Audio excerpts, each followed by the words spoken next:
meu irmão, minha irmã, graça e paz, tudo bem com você?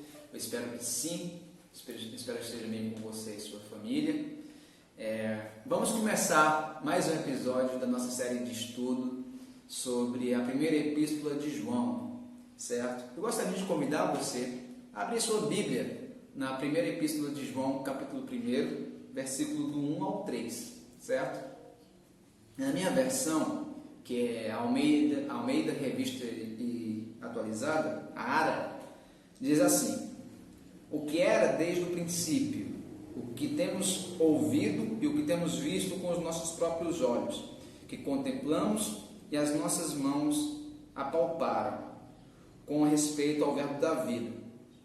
E a vida se manifestou, e nós a temos visto, e dela damos testemunho, e vos anunciamos a vida eterna, a qual estava com o Pai e nos foi manifestada. O que temos visto e ouvido, anunciamos também a vós outros, para que vós igualmente mantenhais comunhão conosco.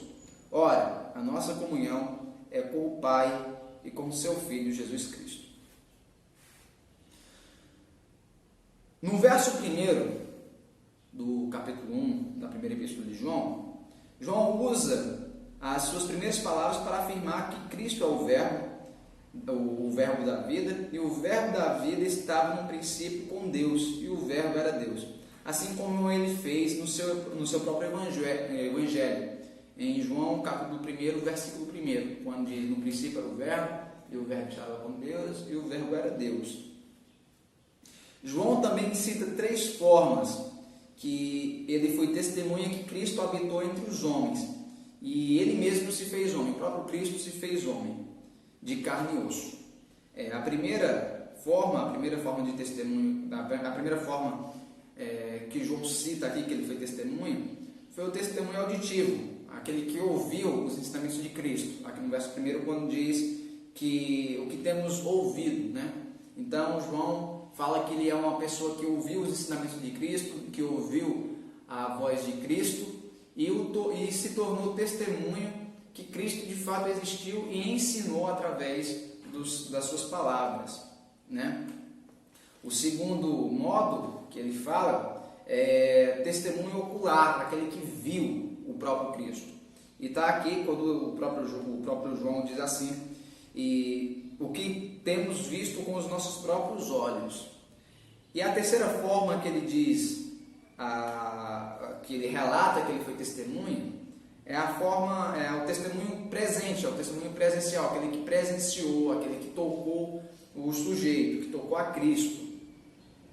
Quando ele fala assim: as nossas mãos apalparam, né? Então quer dizer, João utiliza do primeiro verso, além de afirmar que Cristo é o verbo e que Cristo esteve entre eles, esteve entre os homens de carne e osso, e ele era de carne e osso, ele também defende isso, dizendo que ele ouviu Cristo falar isso e ensinar, ele viu Cristo ensinando e manifestando tudo isso, tudo aquilo que ele era, fazendo cura, ressuscitando pessoas, libertando pessoas, salvando vidas. E a forma que ele estava lá, para ele ouvir, para ele ver, ele tinha que estar lá, né? Pelo menos para ele ver, no caso.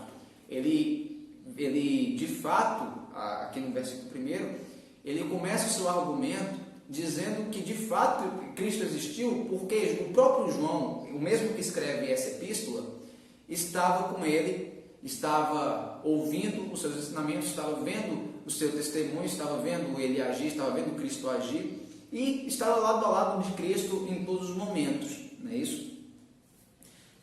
No verso 2, quando João fala a vida se manifestou, a gente lembra do que o próprio João fala no seu evangelho, especificamente em João capítulo 1, versículo 14, se você quiser acompanhar aí na sua Bíblia. Quando João fala, né, que a vida se manifestou, a gente lembra imediatamente desse verso também na introdução do Evangelho de João, que diz assim: e o verbo se fez carne e habitou entre nós, cheio de graça e de verdade, e vimos a sua glória, a glória do unigênito do Pai. Aqui é uma frase de João, né? Mas também o próprio Cristo se revela, se manifesta e diz que ele é a vida também, né? Quando fala aqui em João capítulo 14, versículo 6, ou aquele discurso conhecido de quando Cristo fala, né? Não se turbe o vosso coração, crede em Deus também em mim. E no versículo 6 aqui do capítulo 14 do Evangelho de João, Jesus vai estar dizendo que ele é o caminho, que ele é a verdade e que ele é a vida. Então ele encarnou e se revelou aos homens e se mostrou. A própria vida se revelou, se manifestou aos homens. Não é isso? João também usa essa afirmativa para combater o gnosticismo, que era a ciência das coisas ocultas, que tentava impor o misticismo aos cristãos daquela época. Você lembra na introdução que a gente falou dos dois pensamentos que estavam predominando naquela época, que estavam dividindo a igreja, as igrejas lá da Ásia Menor, que era o docentismo, que era que Cristo só salvava a alma, o espírito, e o corpo não precisava se preocupar com o que você fazia com o seu corpo. E também negavam que Cristo foi um homem também, foi uma pessoa de carne e osso, assim como eu e você. E João, o primeiro verso, a gente viu que João está testemunhando que existiu o Jesus Cristo homem, e que também, né, Cristo, ele se manifestou de uma forma clara para que todos pudessem entender e conhecer ele. Não é isso? Tudo isso você viu na introdução. E João combate pelo menos o gnosticismo nesse verso 2 aqui. João combate afirmando que não existia mais um mistério ou sequer rituais para a vida eterna, porque a própria vida se manifestou e se revelou aos homens na pessoa de Jesus Cristo. Então, já que no verso 1 João estava testemunhando e falando contra o docentismo, que era o Cristo, que era impossível o Cristo ter vindo como carne. No verso 1 o próprio apóstolo João diz: não, ele veio como carne, eu vi ele e eu toquei ele, né? E no verso 2 já está tirando aqui a questão do gnosticismo, quando o próprio João fala que Cristo se manifestou, ele mesmo se revelou, ele mesmo falando sobre as coisas do Pai. E Cristo não deixou nada mal entendido, digamos assim, para que alguém possa falar uma coisa que ele não falou. E era isso que o gnosticismo falava, que eram coisas novas, que Deus tinha revelado coisas novas a esses falsos mestres, e que esses falsos mestres estavam passando para essas pessoas que se tinham como intelectuais, né?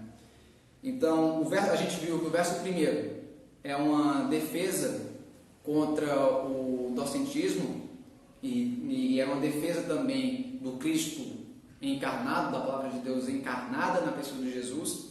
E o versículo 2 a gente viu que é um combate contra o gnosticismo, que falava que tinha uma nova revelação, que tinha uns rituais para ser seguido, e João fala que não, que o Cristo se manifestou de uma forma clara, se manifestou de uma forma que os homens pudessem entender, porque ele se manifestou como homem para que os homens pudessem o conhecer, certo?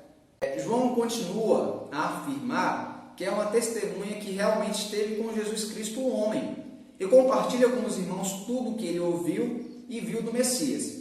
E também ele compartilha as coisas que ele ficou sabendo que o nome de Jesus estava fazendo naquela região, né? A gente sabe que na história da igreja, na história dos cristãos, principalmente em Atos 8, que se levantou uma grande perseguição contra os cristãos, né? E a igreja de Jerusalém teve que se dividir, não se dividir no mau sentido, teve divisão, mas as pessoas tiveram que ir para outras regiões, foram para outros lugares e levaram consigo as boas novas também, né? Prova disso que esse povo aqui, o povo da Ásia Menor, essas pessoas, a maioria delas não eram judeus, não era povo de Israel, eram pessoais nativos, eram pessoas da própria Ásia, né? E o interessante é que essas pessoas foram alcançadas por diversos motivos. Também teve o apóstolo Paulo, que mandou a sua carta para aquela região, e por os cristãos também que testemunhavam. E o mais interessante é que nessa época aqui, possivelmente, a maioria dos apóstolos, ou quase todos os apóstolos, com exceção de João, já estavam mortos por perseguição, por apedrejamento, etc. E mesmo assim, a palavra de Deus percorria aquele mundo, né? E quando João fala que, aqui no verso 3, que o que ele tem visto e ouvido anunciava a esse povo também, anunciava aos cristãos da Ásia, falava que é o seguinte: eu fico imaginando, quando João falava isso, eu fico imaginando João ter ouvido pessoas dizer: olha só, você ficou sabendo o que aconteceu lá na Grécia? Você ficou sabendo o que aconteceu em tal lugar, que pessoas estavam endemoniadas e um discípulo dos apóstolos expulsou os demônios no nome de Jesus? Você ouviu das pessoas que estavam sendo curadas? Você ouviu as pessoas que estavam se rendendo aos pés de Jesus, que estavam confessando a Jesus como o único e suficiente Salvador? Então, João ouvia muito essas coisas. Eu acredito também que não só ouvia, mas ele também via a manifestação do poder de Deus naquela região, quando ele diz assim: aquilo que a gente ouviu, né? Ou que temos visto e ouvido. Então eu fico imaginando o próprio João vendo já na sua velhice, né? Quando você viu que na introdução, que essa carta foi escrita provavelmente no final do primeiro século, que de forma incontrolável, a perseguição não conseguiu controlar, não conseguiu fechar a porta da igreja, né?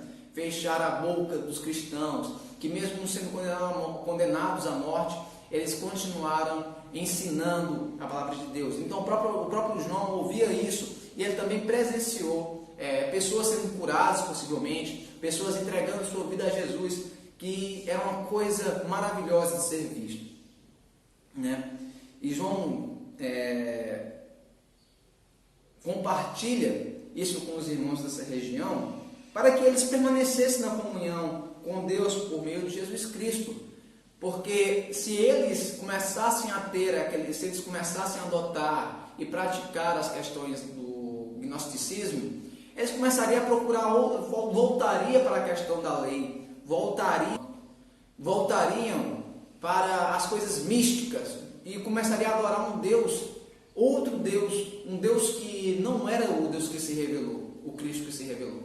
Então, o cuidado que João tem nesses 3 versos é uma coisa óbvia, é uma coisa clara aqui na nossa reflexão. O propósito é que eles continuassem a ter uma comunhão com Deus por meio de Cristo Jesus, o que morreu e ressuscitou dentre os mortos. Pode tirar algumas aplicações pessoais com respeito a esses 3 versos. Por exemplo, para que possamos conhecer e aprender e até mesmo testemunhar a pessoa de Jesus Cristo, precisamos nos relacionar com Ele, assim como João se relacionou com Cristo. João soube lidar com essas mentiras porque ele sabia muito bem quem era Cristo. Porque todos os dias da sua vida, todos os dias do ministério de Jesus, João esteve com ele e aprendendo. Uma coisa interessante porque a gente tem a oportunidade de ter uma comunhão com Deus todos os dias por intermédio de Jesus, de poder estar falando com Ele através da oração, de ouvir a sua palavra através da reflexão da Bíblia, né? E quando você tem uma comunhão com Deus, você não se deixa levar por falsos ensinos, por falsas revelações, por falsas doutrinas que se levantam justamente para confundir ou para criar um Deus que não é o Deus que se revelou aos homens, né? Não existe mais uma nova revelação sobre Cristo, porque Ele mesmo se revelou e a palavra de Deus foi revelada em Cristo, foi encarnada em Cristo e foi escrita. A palavra de Deus está escrita no seu livro, na Santíssima Escritura, na Santa Escritura da palavra de Deus, né? E tudo isso com um propósito em comum, que é o propósito de tornar o homem, fazer com que o homem tenha uma nova comunhão com Deus, por intermédio de Cristo Jesus. Essa foi a nossa exposição dos primeiros versos do primeiro capítulo da primeira epístola de João. Espero que você tenha gostado e entendido. Compartilhe esse vídeo, clique em gostei, se inscreva também no nosso canal se você não é inscrito e ative as notificações para você ficar por dentro e receber os nossos próximos cultos e também os próximos episódios do Verso a Verso. Nos siga também no Instagram, que vai estar o link aqui embaixo, e que Deus abençoe você. Até o próximo vídeo. Forte abraço.